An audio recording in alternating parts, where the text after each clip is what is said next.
সাগরের দিকে ধীরে ধীরে এগিয়ে আসছে পারমাণবিক শক্তি চালিত এবং কৌশলগতভাবে পারমাণবিক অস্ত্র বহনের সক্ষম আমেরিকার বিমানবাহী রণতরী ইউএসএস জর্জ এইচ.ডব্লিউ. বুশ।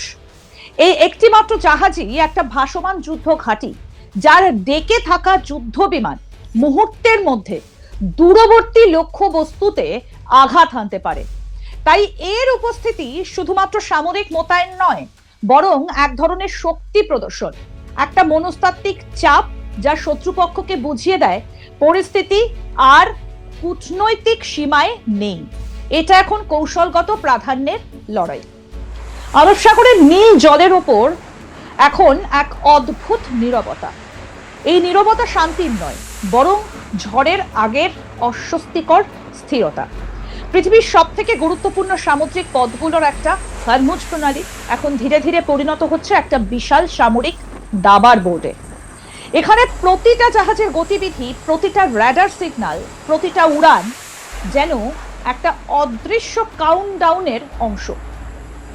আর এই উত্তেজনার কেন্দ্রে থাকা ইউএসএস জর্জ এইচ.ডব্লিউ. বুশ সাধারণ রুটে আসেনি। এটা জিব্রাল্টার প্রণালী এড়িয়ে, ভূমধ্যসাগর না পেরিয়ে পুরো আফ্রিকা ঘুরে এগিয়ে এসেছে। এই সিদ্ধান্ত কেবলমাত্র একটা রুট পরিবর্তন নয়, বরং যুদ্ধক্ষেত্রের বাস্তবতাকে মেনে নেওয়া। লোহিত সাগর, বাবেল মানদেব প্রণালী, এগুলো এখন হুথি আক্রমণের কারণে অত্যন্ত বিপজ্জনক। ফলে আমেরিকার নৌবাহিনী তাদের সব থেকে গুরুত্বপূর্ণ সম্পদকে সরাসরি ঝুঁকির মধ্যে ফেলেনি। এবার আপনাদের বলবো যে এই রণতরীর সঙ্গে কি রয়েছে। এই রণতরীর সঙ্গে রয়েছে USS Donald cook, USS Mason, USS রস, যারা মিলে একটা শক্তিশালী প্রতিরক্ষা বলয় তৈরি করেছে। পেছনে রয়েছে ইউএসএনএস আর্কটিক, যা পুরো ফোর্সকে জ্বালানি এবং রসদ যোগাচ্ছে। কিন্তু এই বিশাল সামরিক প্রস্তুতির সব থেকে গুরুত্বপূর্ণ আর সব থেকে ভয়ঙ্কর দিকটা প্রায়শই আলোচনার বাইরে থেকে যায়। কি সেটা? না, পারমাণবিক অস্ত্র ব্যবহারের সম্ভাবনা। বাস্তবতা হলো, বিমানবাহী রণতরী সরাসরি পারমাণবিক মিসাইল নিক্ষেপের প্ল্যাটফর্ম নয়, কিন্তু এটা এমন একটা মোবাইল এয়ারবেস যেখান থেকে পারমাণবিক অস্ত্র বহনকারী বিমান উড়ে যেতে পারে। অর্থাৎ এটা একটা ডেলিভারি সিস্টেমের অংশ, যেখানে আক্রমণের মূল মাধ্যম হলো যুদ্ধ বিমান। একটা সম্ভাব্য পারমাণবিক আক্রমণ কিভাবে ঘটতে পারে সেটা বোঝা জরুরি। যদিও এটা শুধুই কৌশলগত বিশ্লেষণ, বাস্তব কোনো পরিকল্পনা নয়। প্রথম ধাপে থাকে রাজনৈতিক সিদ্ধান্ত। আমেরিকান প্রেসিডেন্ট ডোনাল্ড ট্রাম্প এবং তার ন্যাশনাল কমান্ড অথরিটি এই ধরনের সিদ্ধান্ত নেন। এটা বিশ্বের সব থেকে কঠোর এবং বহুস্তরীয় নিরাপত্তা ব্যবস্থার মধ্যে পড়ে। এরপর আসে কমান্ড ও কন্ট্রোল। নির্দেশ সরাসরি সামরিক কমান্ড চেনের মাধ্যমে পৌঁছয়। এখানে ভুলের কোনো জায়গা নেই, কারণ প্রতিটা ধাপ একাধিক যাচাইয়ের মাধ্যমে সম্পন্ন হয়। তারপর কি হয়?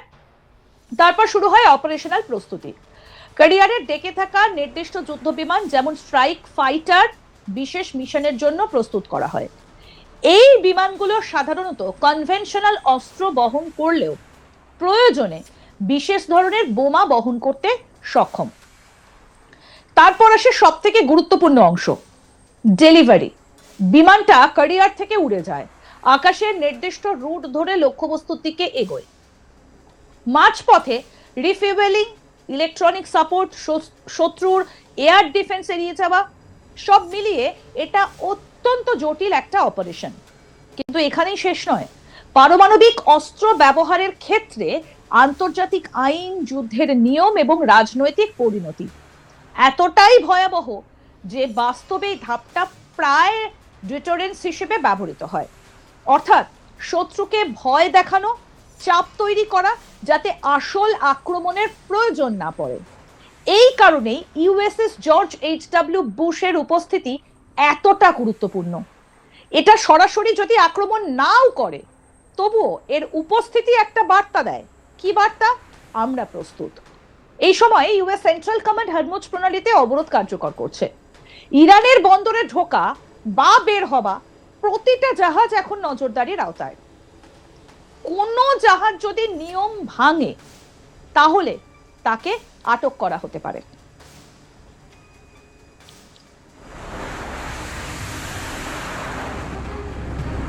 এবার আপনাদেরকে বলি যে কিভাবে কাজ করছে ইউএসএ। মাইন পরিষ্কার করার জন্য কাজ করছে ইউএসএস ফ্র্যাঙ্ক ই পিটারসন এবং ইউএসএস মাইকেল মার্ফি। অন্যদিকে আরব সাগরে উপস্থিত ইউএসএস আব্রাহাম লিঙ্কন। এর নেতৃত্বে আরেকটা বিশাল বাহিনী, সঙ্গে ইউএসএস ট্রিপলি, ইউএসএস নিউ অরল্যান্ডস এবং ইউএসএস রাশমোর। এই সমস্ত শক্তি একত্রিত হয়ে এমন একটা পরিস্থিতি তৈরি করেছে যেখানে যে কোনো মুহূর্তে একেবারে উত্তেজনা বিস্ফোরিত হতে পারে। আমেরিকার নৌবাহিনীর কর্মকর্তা ডারিক কার্ডল ইতিমধ্যে সতর্ক করেছেন এই অপারেশন অত্যন্ত জটিল। এখানে শুধু সামরিক শক্তি নয়, আইনি কাঠামো, আন্তর্জাতিক সম্পর্ক, কৌশলগত ভারসাম্য সবকিছু একসঙ্গে কাজ করছে। সবশেষে প্রশ্ন একটাই, এই বিশাল সামরিক প্রস্তুতি কি শুধুমাত্র চাপ সৃষ্টি করার জন্য, নাকি এটা আসন্ন এক বৃহত্তর সংঘর্ষের সূচনা? পারমাণবিক অস্ত্রের ছায়া যখন যুদ্ধক্ষেত্রে পড়ে তখন প্রতিটা সিদ্ধান্ত হয়ে ওঠে আরো বিপজ্জনক। একটা ছোট্ট ভুল হিসেব এমন একটা ভুল সংকেত, আর তাতেই শুরু হতে পারে এমন একটা সংঘর্ষ যার প্রভাব পুরো পৃথিবীকে নাড়িয়ে দেবে। আজ হরমুজ প্রণালী তাই শুধু একটা জলপথ নয়, এটা একটা অদৃশ্য যুদ্ধের মঞ্চ। আর সেই মঞ্চে দাঁড়িয়ে আছে ইউএসএস জর্জ এইচ.ডব্লিউ. বুশ, নীরব কিন্তু ভয়ঙ্কর শক্তির প্রতীক হয়ে।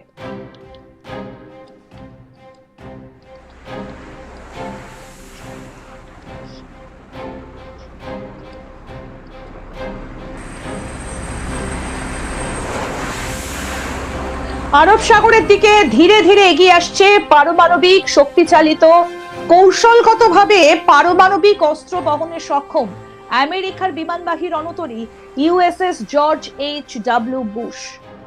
এই একটি মাত্র জাহাজই একটা ভাসমান যুদ্ধ ঘাঁটি, যার ডেকে থাকা যুদ্ধ বিমান মুহূর্তের মধ্যে দূরবর্তী লক্ষ্যবস্তুকে আঘাত হানতে পারে। তাই এর উপস্থিতি শুধু সামরিক মোতায়েন নয়, বরং এক ধরনের শক্তি প্রদর্শন, একটা মনস্তাত্ত্বিক চাপ যা শত্রুপক্ষকে বুঝিয়ে দেয় পরিস্থিতি আর কূটনৈতিক সীমায় নেই। এটা এখন কৌশলগত প্রাধান্যের লড়াই। এখন প্রশ্ন হচ্ছে যে আরব সাগরের নীল জলের ওপর এই এক অদ্ভুত নীরবতা কেন?